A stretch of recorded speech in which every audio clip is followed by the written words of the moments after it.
Hello everyone and welcome back to another video from Wake&Tech. In this video, I'm going to show you how to install Harpa AI on your Chrome browser. To find out how, make sure you watch this video all the way until the end.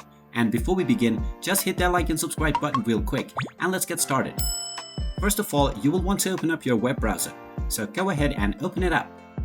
And then in the address bar, just type in harpa.ai and press enter. You will now be taken into the official website of Harpa AI. Now, right on the home page, you will see an Add to Chrome button. So just click on this.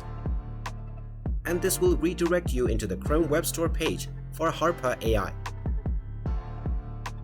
Simply click on the Add to Chrome button and then click on Add Extension. And then this will begin the installation of Harpa AI on your browser. And there you have it. That is how easy it is to download the Harpa AI extension on your Chrome browser.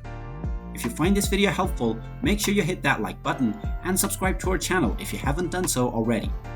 Also ring that notification bell to never miss another update from us. Thank you for watching and I will see you again in the next video.